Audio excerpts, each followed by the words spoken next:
ನೋಡ್ರಿ, ನಾವು ಒಂದು ಮಾತು ಭಾಳ ಸತ್ಯ ಮಾತು ಹೇಳ್ತೀನಿ. ಬಾಗಲಕೋಟೆ ಲೋಕಸಭೆಯಲ್ಲಿ ಶಿವಾನಂದ ಪಾಟೀಲ್ನವರು ಕಾಂಗ್ರೆಸ್ನ ಡಿ ಕೆ ಶಿವಕುಮಾರ್ ಅವರ ಪರಮಾಪ್ತ.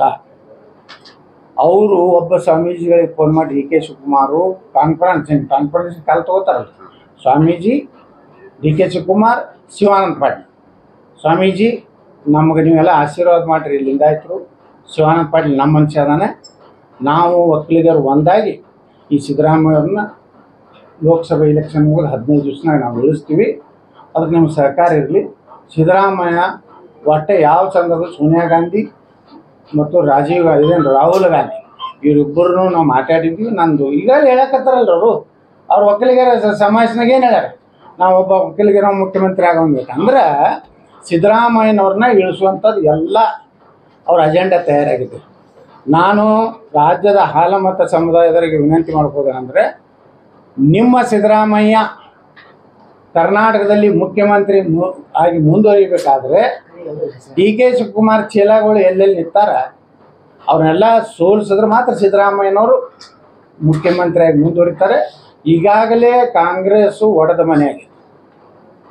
ಅಲ್ಲಿ ಅವ್ರು ಹೇಳ್ತಾರೆ 50 ಮಂದಿ MLAಗಳು ಎಲ್ಲ ಈಗಾಗಲೇ ಏಕನಾಥ್ ಶಿಂದೆ, ಅಲ್ಲಿಂದ ಯಾರು ಅವ್ರು ಇವರು ಇದ್ರಲ್ರಿ ಅಜಿತ್ ಪವಾರ್, ಇಬ್ಬರು ಭೀ ನಾಮಕರಣ ನಾವು ಮಾಡೀವಿ, ತೊಟ್ಲಾಗೂ ಹಾಕೀವಿ. ಅವರಿಬ್ಬರು ಈಗ ಹುಟ್ಟ್ಯಾರ, ನಾಮಕರಣ ಆಗೈತಿ.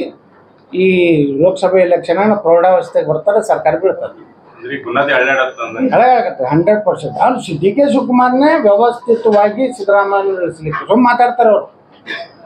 ಸಿದ್ದರಾಮಯ್ಯರು ಹೇಳ್ತಾರೆ ಮೈಸೂರು ಮತ್ತು ಚಾಮರಾಜನಗರನಾಗ ನೀವು 60,000 ಲೀಡ್ ಕೊಡದೇ ಇದ್ದರೆ 2 ಲೋಕಸಭಾ ಗೆಲ್ತಿದ್ರೆ ನಾನು ಕುರ್ಚಿ ಹೋಗ್ತದಂತ ಸಿದ್ದರಾಮಯ್ಯ ಹೇಳ್ತಾರೆ.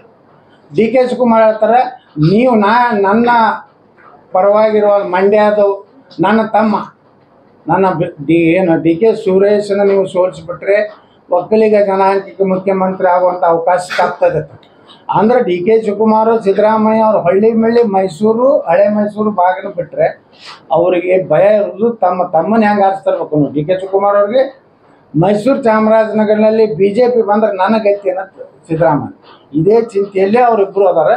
ಇದು ಅಸ್ಥಿರತೆ ಕಾಡ್ತಾ ಇದೆ. ನಿಶ್ಚಿತವಾಗಿಯೂ ಕರ್ನಾಟಕದಲ್ಲಿ ಭಾರಿ ಬದಲಾವಣೆ ಆಗ್ತೈತಿ. ಆಶ್ಚರ್ಯನೂ ಪಡಬೇಡಿ, ವಿಧಾನಸಭೆ ವಿಸರ್ಜನೆ ಆದ್ರೂ ಆಗ್ಬೋದು.